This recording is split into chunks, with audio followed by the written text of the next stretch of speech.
Thank you. This is the expertise, right? Le président, c'est votre rapport d'expert, n'est-ce pas? Le témoin, oui. Bonjour, monsieur le témoin, dit le président.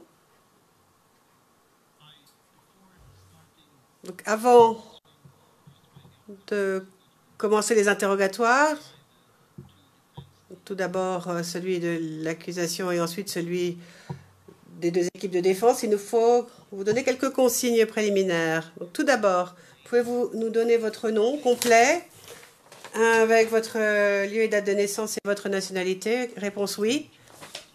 Liam Charles Fitzgerald Finch, 14 janvier 1975 à Glasgow et je suis britannique. Question, et votre occupation? Réponse.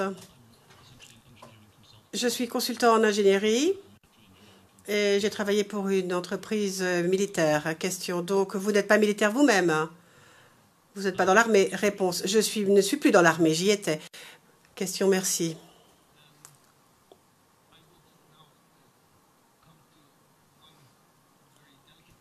Maintenant, il faut que je vous explique une chose. Nous travaillons en plusieurs langues. Nous parlons anglais tous les deux.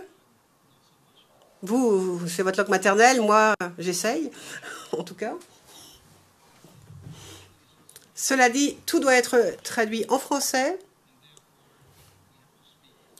Il nous faut donc parler lentement afin que les interprètes qui sont là puissent faire leur travail pour traduire correctement nos propos et pour que ceci soit compréhensible en français. Et puis, la transcription est aussi en français et en anglais. Mais il faut aussi penser aux sténotypistes. To make the best work possible, especially. Et c'est très important lorsqu'on parle la même langue. Si on vous pose des questions en anglais, que vous répondez en anglais, on a tendance à se couper la parole. Que si on vous posait des questions en français, parce que vous auriez à attendre l'interprétation. Donc si je vous demande de ralentir, s'il vous plaît, n'hésitez pas.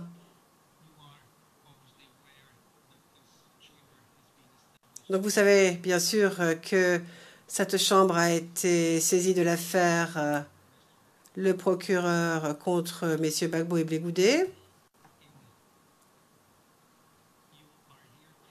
Et vous êtes ici pour nous aider à la manifestation de la vérité, sachant que vous êtes expert. Vous êtes donc un témoin expert et vous allez nous faire bénéficier de votre expertise. Les représentants du bureau du procureur vont vous poser des questions en premier. Et ensuite, ce sera le tour de la défense de M. Gbagbo, puis celle de M. Blé Goudé. Et ils vous poseront des questions, bien sûr, sur votre rapport d'expert. Vous êtes ici pour dire la vérité et rien d'autre. Et je vais donc vous demander maintenant de lire ce qui est écrit devant vous afin de vous engager solennellement à dire la vérité. Suite à la règle 66.1. Le témoin, je déclare solennellement que je dirai la vérité, toute la vérité et rien que la vérité. Le président, merci. Vous savez bien sûr que le fait de ne pas dire la vérité est un délit devant cette cour, et je dois vous le dire. Et ensuite, dernière consigne, si vous avez des problèmes, si vous êtes fatigué, si vous ne vous sentez pas bien, faites-le moi savoir. Et les juges de cette chambre trouveront une solution. Je pense que nous pouvons donner la parole à M. Garcia du bureau du procureur, mais je vois que Maître Altit est déjà debout. Il a la parole. Pardon, confrère. Monsieur le Président, Madame, Monsieur, avant de commencer, nous aimerions soulever un point de procédure. Et pour ce faire, le professeur Jacobs va développer nos raisons.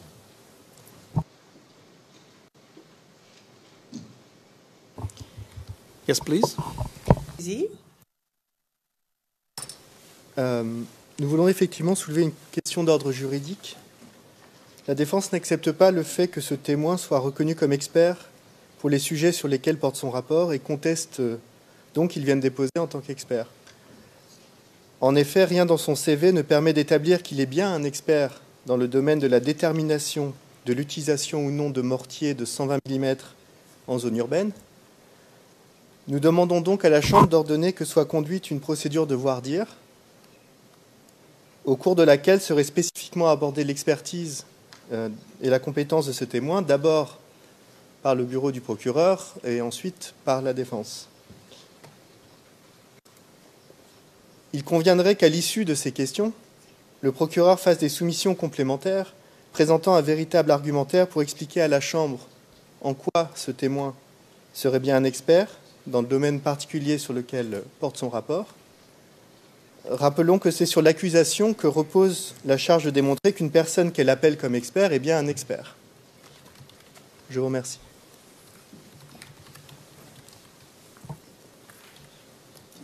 Mr. Knopf? Président Maître Knops.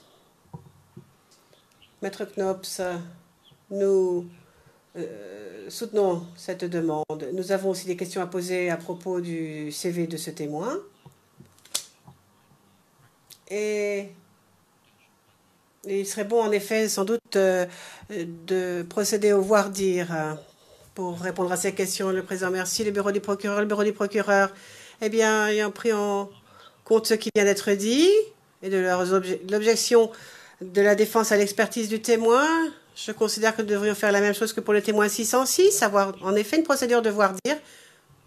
À mon avis, ce sera très court parce que quand vous regarderez son CV, vous verrez bien qu'il s'agit d'un expert. Et l'accusation va poser des questions, donc dans le cadre de ce voir-dire, et la défense pourra aussi poser ces questions qu'il considère comme étant utiles pour prouver l'expertise, affirmer ou confirmer l'expertise de ce témoin. Le président, oui, enfin, on me rappelle que dans la décriture de la défense de décembre 2015, les deux équipes de la défense avaient dit qu'ils ne contesteraient pas l'expertise de ce témoin. Pour rappel, je le dis pour rappel, écriture 353 et 356 avec leurs annexes. Donc c'est un peu surprenant tout d'un coup que, au dernier moment, la défense décide de contester l'expertise de ce témoin.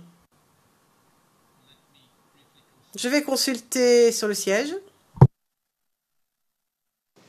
5 minutes. 5 minutes. Let's go. All rise, veuillez vous lever.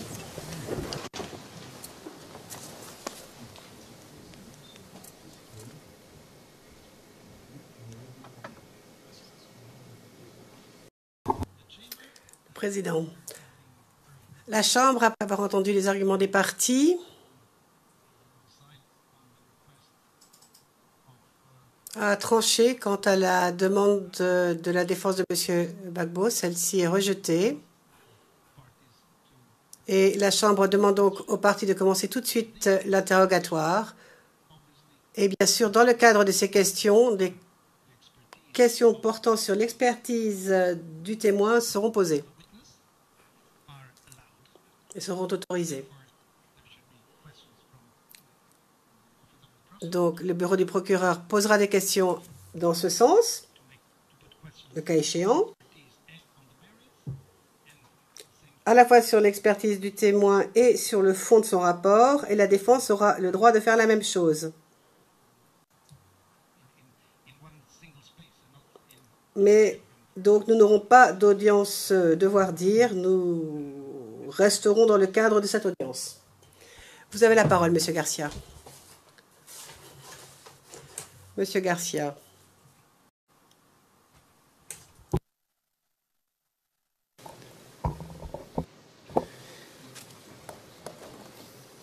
First of all, Your Honors, thank you, Your Honors. I'd like... Merci. Donc, tout d'abord, Madame l'huissier pourrait-elle amener un dossier au témoin? C'est un classeur qui comporte tous les documents qui pourraient être utilisés. Ce sont des documents qui viennent du témoin, des rapports qu'il a faits. Le président, il a son rapport sous la main? Monsieur Garcia, je ne sais pas s'il a tous ses rapports avec lui. Il y a aussi un grand nombre de photographies papier. C'est juste pour que nous allions plus vite. S'ils souhaitent consulter des éléments et des pièces, elles sont dans ce classeur et à certains onglets. Le président... Oui, ça suffira, mais il ne va pas l'ouvrir pour l'instant. Monsieur Garcia, oui, en effet. Bon, bonjour, Monsieur Fitzgerald Finch. Nous nous sommes déjà rencontrés, n'est-ce pas? Réponse oui. Question. Nous allons parler anglais tous les deux. Notre problème, donc, va être de ménager une pause entre les réponses et les questions pour que la transcription puisse se faire correctement ainsi que l'interprétation. Donc, lorsque je vous pose une question, ne répondez pas tout de suite. Ménagez une petite pause. Ainsi, nous ne parlerons pas en même temps et le travail des sténotypistes et des interprètes sera possible. Réponse, merci. Question. Veuillez, s'il vous plaît, regarder l'onglet 134. Les interprètes font remarquer qu'ils n'ont pas le classeur. ERN, CIV, OTP 0098 1529. Je dis cela pour la transcription en français, entre autres. Président Monsieur Garcia, ce sont les documents que l'on trouve dans votre liste de pièces, n'est-ce pas? Liste de l'accusation, réponse oui, tout à fait. Il y a aussi des photos. Il y a un grand nombre de photos. Le président, bien. Monsieur Garcia, c'est au cas où si le témoin voudrait voir les photos. Donc, à cet onglet 134, vous verrez votre nom en haut à gauche. C'est un CV technique. C'est bien cela, n'est-ce pas? C'est quelque chose que vous avez envoyé à l'accusation? Réponse oui, tout à fait. Question. Donc, avant de rentrer dans le vif du détail du rapport que vous avez écrit pour l'accusation suite à la demande du bureau du procureur, passons un petit quart d'heure pour parler de votre carrière, de votre expérience professionnelle, de ce que vous savez en matière d'engins explosifs. Donc, tout ce que vous avez appris de façon universitaire ou dans votre carrière. Réponse oui. Question. Donc, alors, CV technique. On voit tout d'abord que vous êtes un officier de l'armée britannique. En tout cas, vous l'étiez de 1999 à 2011. Et d'après ce que j'ai compris lorsque vous répondiez au juge, vous n'êtes plus militaire maintenant. Quel était votre grade lorsque vous avez quitté l'armée? Réponse, j'étais capitaine. Question. Très bien. Alors, ici, il est aussi écrit que vous avez été formé à des tactiques d'infanterie, tactiques et procédures. Et on voit ici Académie royale militaire de Sandhurst, cours d'officier 992 de mai 1999 à avril 2000. Et donc, on vous a formé à savoir utiliser les armes d'infanterie. C'est bien cela? Réponse oui, tout à fait. Question. Puis-je dire que dans ce cours, on parlait aussi de systèmes d'armes indirectes, y compris des mortiers? Réponse oui, dans l'armée britannique, les mortiers font partie de l'infanterie. Question. Donc, si j'ai bien compris, c'est un cours qui est donné de façon régulière aux officiers britanniques dans l'armée britannique, n'est-ce pas? Réponse oui. Question. Au paragraphe suivant, il est écrit que lorsque j'étais officier de l'armée, j'ai été instruit. Le président, écoutez, nous n'avons qu'à demander à ce témoin, est-ce que vous l'avez bien écrit, Monsieur Garcia? Oui, j'ai certaines questions. Le président, oui, mais posez des questions. Mais enfin, on n'a pas besoin de lire un document qu'on sait lire. On n'a pas besoin de donner lecture du document, on sait lire. Monsieur Garcia, j'en ai pour 10 à 15 minutes, pas plus. Je vous le garantis. Donc, en ce qui concerne donc les systèmes d'armes indirectes, les mortiers, qu'avez-vous appris? Qu'est-ce que vous avez appris dans ce cours? Réponse. Eh bien, comment planifier l'utilisation de ces mortiers et l'utilisation en conjonction avec d'autres armes. Donc, on utilisait des outils de planification pour savoir quand il était approprié d'utiliser des mortiers ou non. Et ensuite, comment employer correctement les mortiers en tant que système de tir indirect. On nous a aussi appris à utiliser le mortier, un cours pratique, comment faire marcher ce mortier, comment traiter les munitions, comment manipuler les munitions, le système, et savoir comment faire marcher cette machine. Question, bien. Quels calibres de mortiers sont utilisés dans l'armée britannique et sur lesquels avez-vous été instruit? Réponse. Tout d'abord, nous avons deux types de calibres, les 51 mm et les mortiers de 81 mm. C'est principalement nos deux mortiers dans l'armée britannique. Maintenant, pour qu'on comprenne bien, demande M. Garcia. Donc, vous avez été formé à ces deux mortiers, le 51 et le 81. Mais est-ce que votre instruction pourrait s'appliquer et servir à des mortiers de plus fort calibre? Réponse, oui, tout à fait. Le calibre, après tout, n'a pas grand-chose à voir avec l'utilisation physique du mortier. Le calibre, ça a plutôt à voir avec l'emploi même de ce système d'armes sur le champ de bataille et en conjonction avec l'opération militaire. Or, l'armée britannique n'utilise pas de mortier de 120. Mais l'utilisation d'un mortier de 120, c'est absolument la même chose que l'utilisation d'un mortier de moindre calibre ou de plus fort calibre. Donc, ce que vous avez appris lors de votre formation pour ce qui est de ces petits calibres peut s'appliquer à des plus gros calibres, comme le 120. Je peux dire cela? Réponse, absolument. Absolument.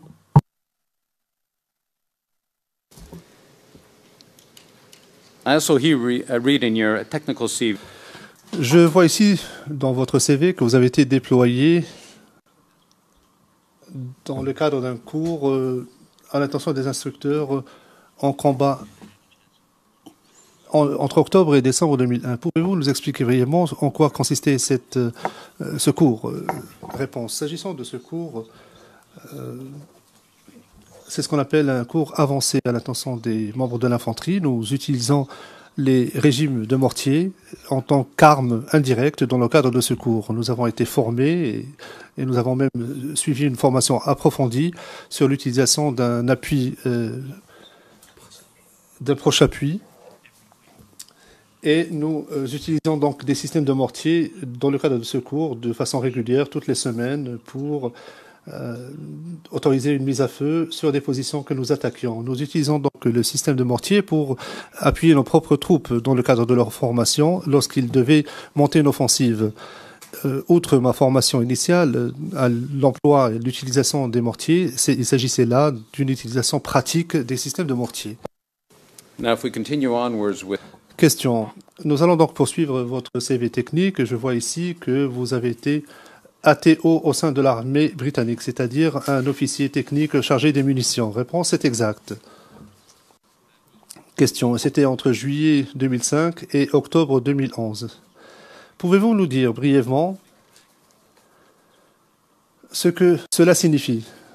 Qu'est-ce qu'implique cette fonction d'ATO, officier technique chargé des munitions? Réponse, un ATO, donc un officier chargé des munitions, c'est une désignation au sein de l'armée britannique qui désigne l'utilisation de toutes sortes de munitions utilisées en campagne, ainsi que des armes. Vous apprenez à devenir un expert en matière de munitions et de systèmes de munitions utilisés par l'armée britannique, de toutes les armées britanniques, y compris la conception des munitions, le stockage, l'entreposage des munitions, comment les munitions peuvent être employées effectivement par les groupes d'utilisateurs et d'usagers. Nous sommes également experts en matière d'évacuation de ces munitions ou de neutralisation des munitions en cas d'accident, par exemple, ou en cas d'incident où des munitions ont été utilisées à mauvais escient. Question. Je rebondis sur ce dernier point. Vous dites ici que vous avez été enquêteur principal et chef d'une équipe, chargé d'une équipe d'enquête, n'est-ce pas? Réponse est exacte. Question. Donnez-nous une idée de ce que cela implique. lorsque vous devez faire une enquête à la suite d'un incident, est-ce que vous enquêtez sur des incidents liés à des mortiers, par exemple? Réponse, c'est exact. Cela fait partie des enquêtes que nous menons de façon régulière. Question. Et dans le cadre d'une enquête, s'il y a un incident impliquant l'utilisation d'un mortier, qu'est-ce que vous faites? Quelles sont vos fonctions? Réponse. Mon rôle consisterait alors à déterminer si l'incident était la conséquence d'un accident, si les munitions ont été mal utilisées, et j'aurais à déterminer si les munitions ont fonctionné comme prévu et comme sa conception le prévoyait. Je détermine également les actions et les emplacements de toutes les parties pertinentes. Et je me pencherai également sur l'utilisation de toute la procédure relative à l'usage du régime de mortier pour déterminer tous les faits relatifs et pertinents au regard de cette enquête. Question. Est-ce que cela comprendrait ce qu'on appellerait une analyse criminalistique de l'emplacement du lieu où il y a eu un impact d'un obus de mortier? Réponse. Oui, effectivement, c'est le genre de choses que nous faisons régulièrement. Il est important de déterminer que l'incident est la conséquence de l'utilisation de l'impact de la munition en question.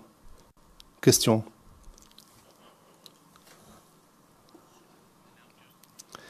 S'agissant de votre expertise dans ce domaine en particulier, je vous laisse le temps de prendre un verre d'eau.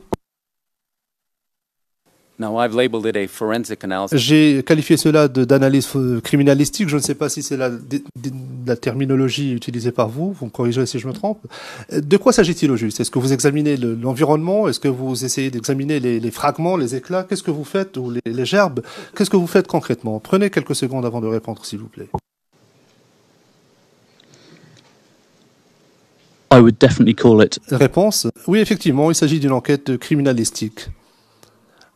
Dans un tel cas, je chercherai à déterminer les dégâts causés, les gerbes d'éclats, ainsi que les fragments, s'il existe toujours.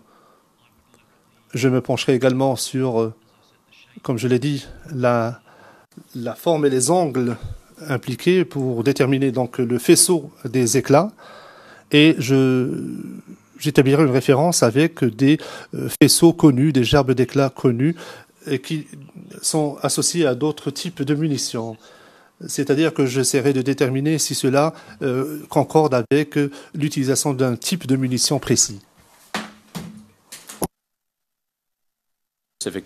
Question. Pour être très clair, votre expertise s'agissant de l'utilisation de mortiers ou d'autres types d'armes, cela vous permet d'effectuer une analyse criminalistique qui en découlerait, n'est-ce pas? Réponse est exacte. Question. Je sais que ce n'est peut-être pas aisé, mais est-ce que vous savez combien d'enquêtes vous avez diligentées en ce qui concerne l'utilisation de mortiers indirects dans le cadre de votre parcours militaire en votre qualité d'ATO? Réponse. Il m'est difficile de vous donner une réponse précise. J'ai enquêté sur de nombreux actes et d'incidents au Royaume-Uni impliquant des régimes de mortiers britanniques. J'ai participé à des opérations en Irak ainsi qu'en Afghanistan où des systèmes de mortiers avaient été utilisés et j'ai donc enquêté après déflagration ou détonation dans des circonstances très différentes. Soit afin de déterminer que l'explosion et la fragmentation, que les gerbes d'éclats correspondent à des tirs effectués par les troupes de la coalition, ou si c'était le résultat d'attaques par l'ennemi. J'ai dû, par exemple, établir la distinction entre les deux. J'ai enquêté sur une centaine d'explosions. Et bon nombre de ces explosions impliquaient l'utilisation de systèmes de tir indirect comme les systèmes de mortier.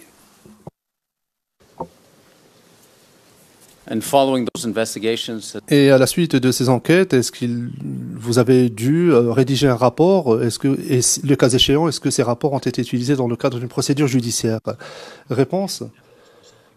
Personnellement, je n'ai jamais témoigné devant un tribunal En revanche, mes rapports ont été utilisés dans le cadre d'enquêtes militaires, devant des cours martiales, par exemple, et mes rapports ont également été utilisés dans le cadre d'enquêtes judiciaires ultérieures.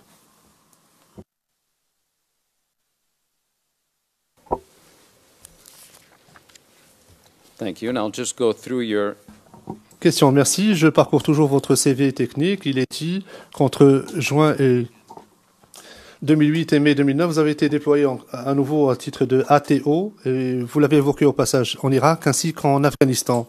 Et je crois comprendre que vous avez effectué des enquêtes là-bas concernant l'utilisation de systèmes indirects. N'est-ce pas? Réponse est exacte.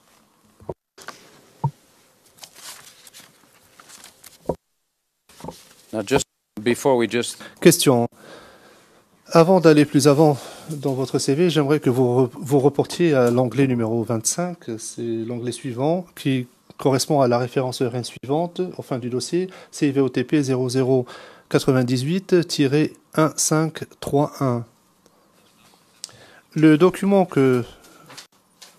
qui nous intéresse, Monsieur Fitzgerald Finch, est un certificat remis à ceux qui ont participé à un cours d'ATO au sein de l'armée britannique. Vous avez suivi ce cours entre le 19 juin 2006 et le 16 mai 2017. Est-ce exact? Réponse est exacte. Question. Et ce cours, si j'ai bien compris, concerne l'utilisation des différentes armes que vous avez évoquées jusqu'à présent, y compris les systèmes de tir indirect. Est-ce exact? Réponse est exacte. Permettez-moi juste de développer ma réponse. Question, allez-y. Réponse. Il s'agit d'un certificat, une attestation de la défense ou de l'armée britannique qui indique que je suis expert. C'est un diplôme qui est remis à la fin de toutes les formations techniques que doivent subir les officiers techniques chargés des munitions.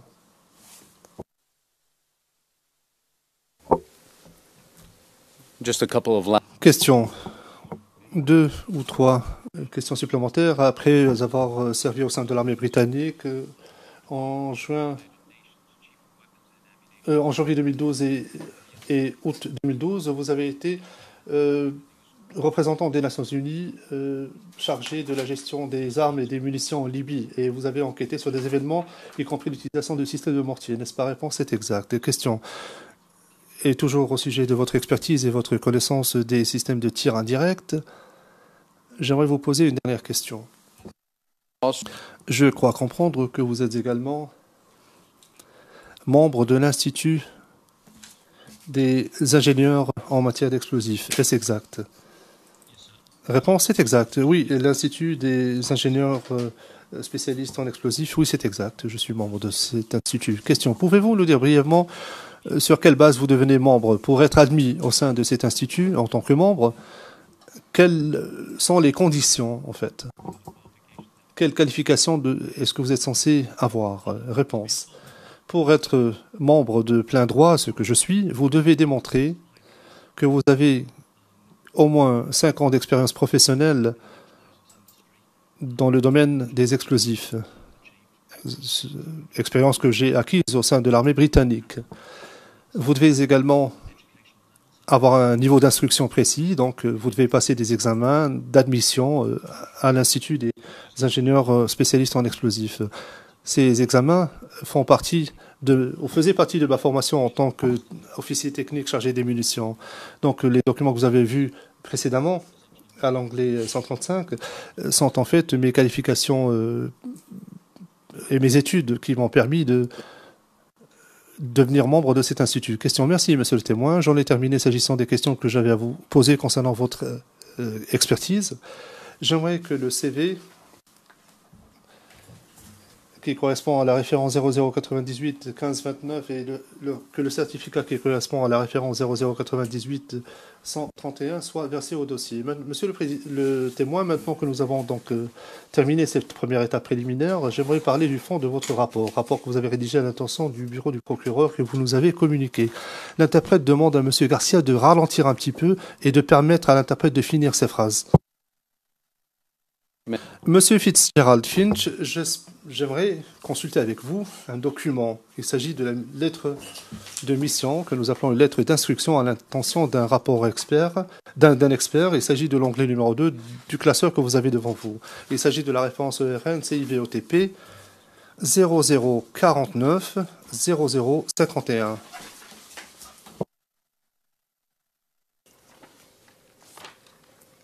Now, Mr. Witness, I'll not go through. Monsieur le témoin, je ne vais pas parcourir tous les détails contenus dans cette lettre.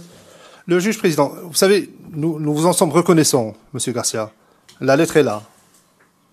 Nous la voyons. Donc nous vous en sommes reconnaissants. Monsieur Garcia, suffit de dire, monsieur le témoin, que le 9 juillet 2013, le bureau du procureur vous a demandé d'effectuer une expertise entre les 8 et 12 juillet à Abidjan, 2013. Est-ce que c'est exact? Réponse est exacte. Le président, arrêtez de lui demander si c'est exact. C'est toujours exact. Monsieur Garcia, monsieur le témoin, comme je vous l'ai dit, je ne vais pas évoquer avec vous toutes les instructions ou les objectifs qui ont été énoncés par le bureau du procureur que vous voyez dans cette lettre. En revanche, je vais prendre la première annexe. Il s'agit de l'annexe qui se trouve, donc l'annexe du rapport. Et je signale à l'intention de la Chambre qu'il existe différentes annexes de A à D, C, D, E. Il y a également l'annexe du rapport où M. Fitzgerald Finch a résumé le contenu des autres annexes. N'est-ce pas? Réponse, c'est exact. Question, c'est ce que j'ai essayé d'établir. S'agissant de l'annexe C, prenez l'onglet numéro 4 de votre classeur. Vous avez peut-être déjà cette annexe avec vous, mais quoi qu'il en soit, prenez donc cette annexe C. La greffière d'audience, les interprètes vous demandent de bien vouloir ralentir, Monsieur Garcia, le président. Et je demanderai au procureur de poser des questions au témoin. Le témoin est ici pour répondre à des questions, et non pas pour dire oui ou non, mais pour dire quelque chose sur le fond de son travail. Poser des questions qui l'invitent à dire, par exemple, qu'est-ce que vous avez fait dans le cadre de votre mission, et laisser le soin au témoin, qui est expert, de nous raconter cela. Monsieur Garcia, tout à fait, Monsieur le Président, j'en prends bonne note. En revanche, je suis conscient du temps limité dont je dispose pour interroger ce témoin. Évidemment, le rapport est entre les mains des juges de la Chambre et je vais demander à ce que tous les rapports soient versés au dossier. Les conclusions y sont contenues.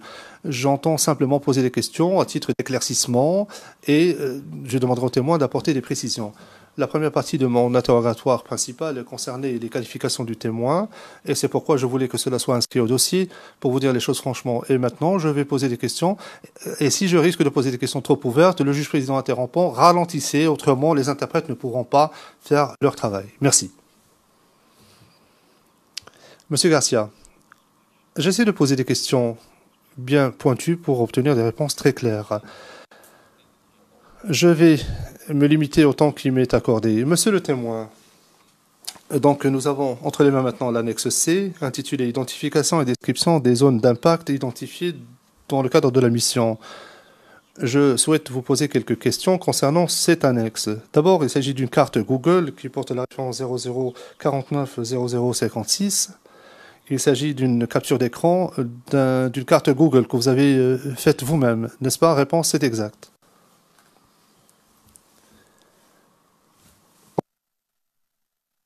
Question. Au bas de la page, nous pouvons lire l'inscription suivante, distance approximative. Est-ce qu'il s'agit de distance que vous avez obtenue sur Google? Réponse. Il s'agit de distances qui sont approximatives. Effectivement, elles proviennent de Google Maps. Question. Je crois comprendre que pendant votre mission à Abidjan, vous avez eu l'occasion de vous rendre au camp commando, au SOS Village, ainsi qu'au marché de Siakakode. Est-ce exact? Réponse, c'est exact. So now we can move to... Question. Prenons maintenant la page suivante qui porte la référence 0049 0057.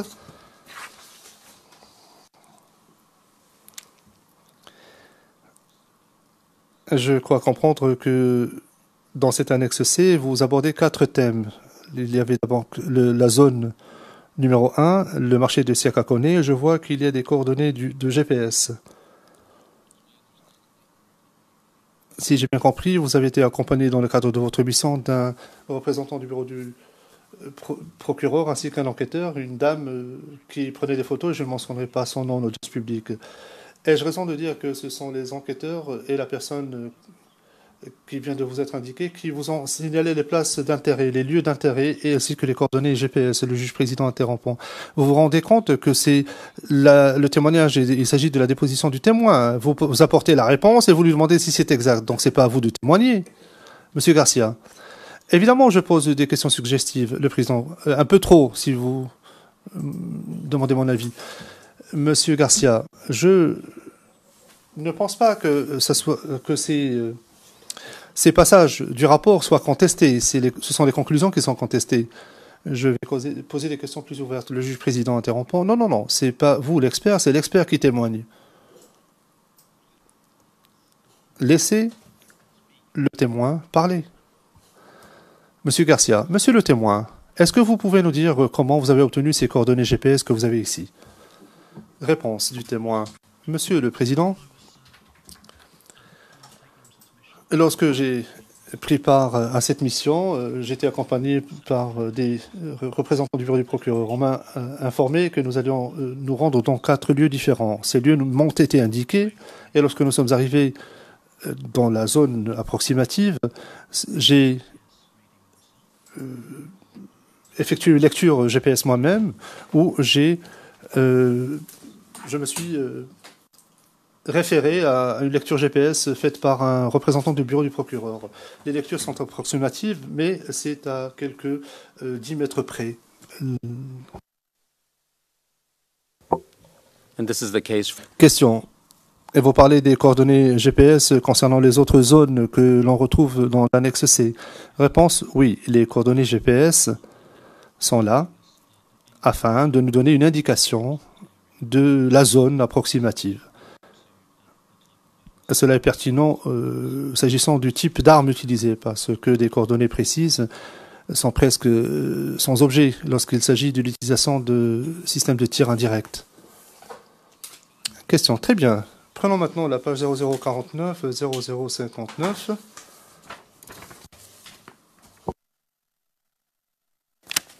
And we can already go into... Nous pouvons afficher le panorama numéro 1. If we could please have the floor. Est-ce que nous pourrions avoir la main, s'il vous plaît, pour diffuser ou afficher ce panorama? La greffière d'audience, vous avez la main, appuyez sur le pavé évidence 2. Monsieur Garcia, monsieur le témoin, pendant que je vous poserai des questions, nous allons utiliser un panorama qui est composé de photographies qui ont été prises lors de la mission. Il s'agit de photographies qui figurent dans votre rapport également. Et je vous interrogerai à ce sujet-là. Vous allez pouvoir le voir à l'écran dans un instant.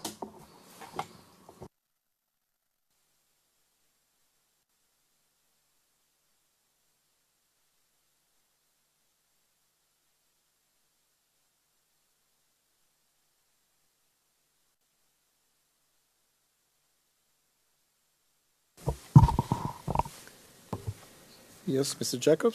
Le président, oui, maître Jacobs. Sur ce qui me semble être un problème entre la version anglaise et française des transcrits. À la page 94, ligne 16, le témoin dit que et je cite en anglais, "The readings are approximate, but they'll be within a few tens of meters of each other." Donc, ce que je comprends en français comme étant plusieurs dizaines de mètres. Alors que le transcrit français indique, page 98, ligne 4, mais c'est à quelques 10 mètres près, ce qui est 10 mètres plutôt que dizaines de mètres. Donc si nous pouvions clarifier ce point avec le témoin. Merci.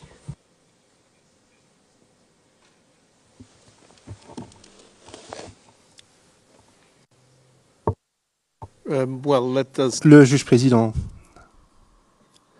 Eh bien, demandons à l'interprète, au témoin de nous donner sa version de cette interprétation. Qu'est-ce que vous avez voulu dire? Le témoin, j'ai voulu dire que les coordonnées GPS sont très proches les unes des autres, mais elles ne sont vraisemblablement pas exactes. Je me suis servi de mon GPS pour certaines certains relevés et je me suis fondé sur les relevés GPS des autres. Lorsqu'il s'agissait de relevés approximatifs, mais s'agissant de la même rue, du même lieu, nous avions des coordonnées différents, mais qui étaient proches les uns des autres. Le juge président, est-ce que vous avez voulu dire des dizaines de mètres? Qu'est-ce que vous voulez dire par cela? À quelques dizaines de mètres. Réponse. Imaginons que je suis d'un côté d'un immeuble et que je prends un relevé GPS et qu'un représentant du bureau du procureur se trouve de l'autre côté ou à l'autre bout de l'immeuble lorsqu'il prend un relevé GPS, il se peut que nous soyons à 10, 15, voire 30 mètres l'un de l'autre. Sauf que le relevé de Google Earth indiquera que nous étions sur la même rue, dans la même zone. Le juge président, très bien. Monsieur le procureur, veuillez poursuivre. Monsieur Garcia, monsieur le témoin, donc nous en sommes à la page 0049-0059 de votre rapport et au fin du dossier, nous tenons à préciser que nous présentons un panorama, une vue 360 degrés du lieu qui correspond à cette référence ERN 0073 0862. Regardez l'écran, monsieur le témoin, et regardez donc cet environnement.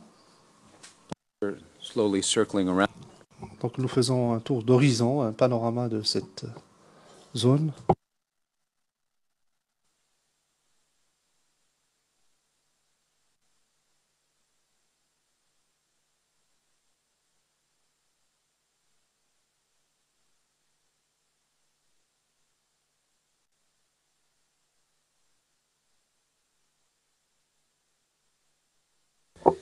So we've done a full 360 degree. Donc nous avons fait un tour complet de 360 degrés. Vous voyez une porte devant vous à l'écran, une porte rouge en métal. Est-ce que vous avez effectué une analyse criminalistique sur cette porte qui vous a été indiquée comme étant un point d'intérêt? Réponse, oui. Lorsque je suis arrivé sur les lieux, on m'a amené donc dans ce lieu, on m'a montré ce lieu-là et on m'a indiqué qu'il s'agissait d'un des lieux où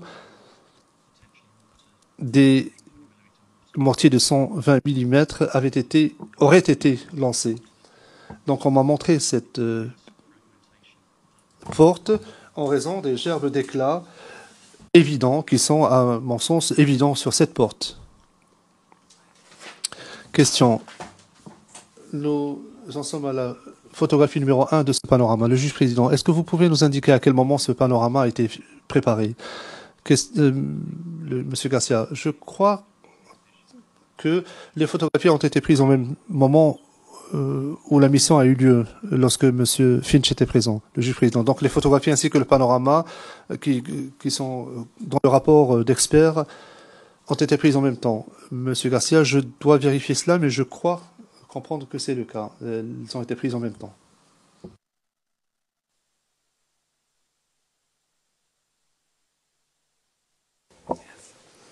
So I have confirmation of that. Monsieur Garcia, on vient de me confirmer que ces photographies ont été prises en même temps lors de la même mission, Monsieur le Président.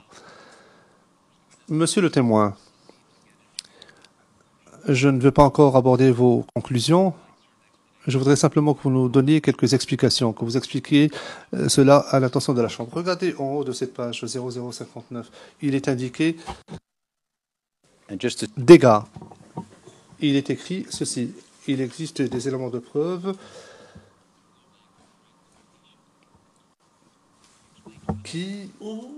donc des éléments de preuve ou des preuves de dégâts à l'infrastructure, causés à l'infrastructure qui correspondent à un angle de fragmentation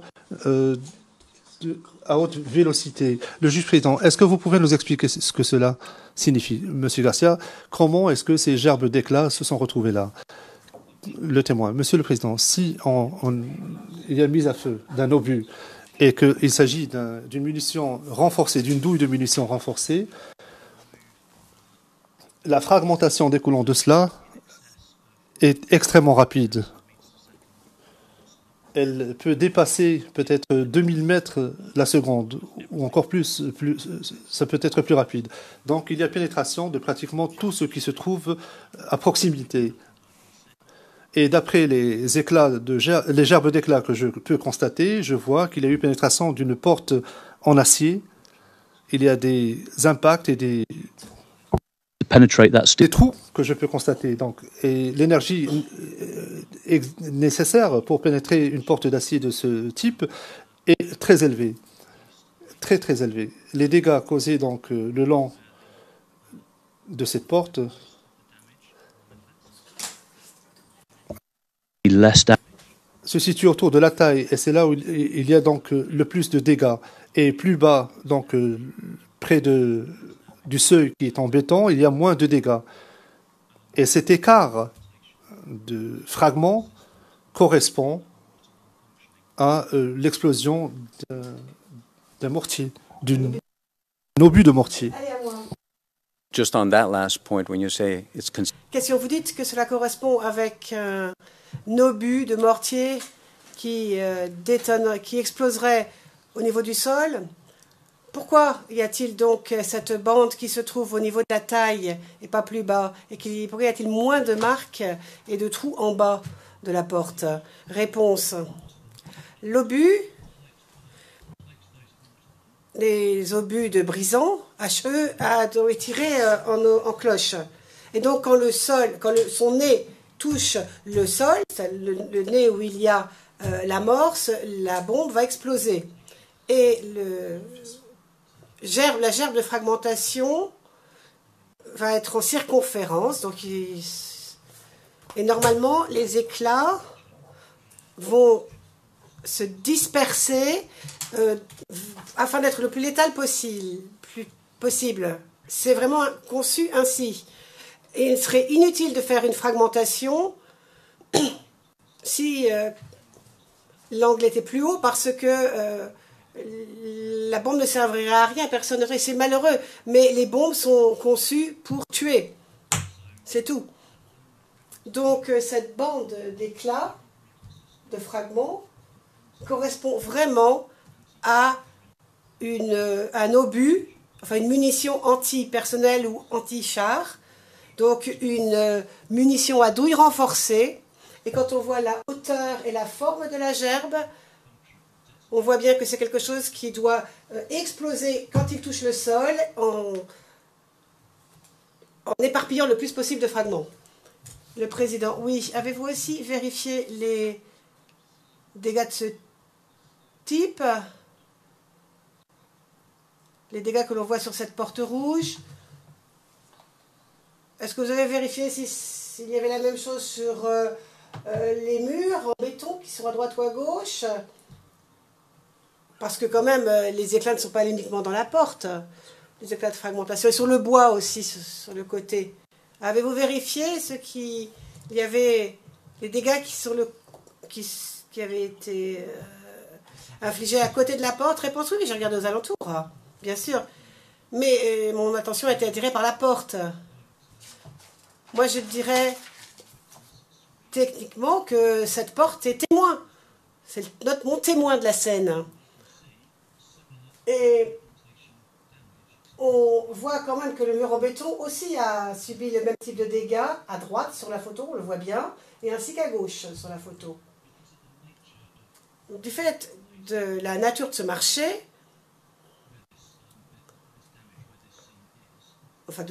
qui est le site de cet incident, les choses ont changé. Il y a eu beaucoup de réparations, les structures en bois ont été modifiées, ont été remplacées depuis l'incident, et le dégât ne se voit plus. Souvenez-vous, l'incident a eu lieu 2 ans et demi avant mon enquête, si je ne m'abuse. Donc on avait déjà pas mal réparé ces étals. Mais on voit quand même des dégâts sur le mur en béton, sur cette porte. Et aussi, il y avait quelques autres endroits où on voyait encore des traces de dégâts. Question du président. Mais vous pouvez exclure le fait que ces marques sur la porte viendraient peut-être de tirs de fusil, de tirs d'armes à feu, tout simplement? Vous excluez cette possibilité? Réponse. Mais quand je vois la gerbe de fragmentation, cela correspond à une explosion de munitions à douille renforcées. Et les trous aussi correspondent à cela. On voit la forme et puis ils sont aussi éparpillés de façon très aléatoire. Il y en a des gros, il y en a des petits. Là, je vous parle simplement. Hein. Ils ne sont pas symétriques de plus. Alors que quand on a un trou de balle, ou un trou de plusieurs balles, plusieurs trous de balles, eh bien, il y a beaucoup plus de symétrie.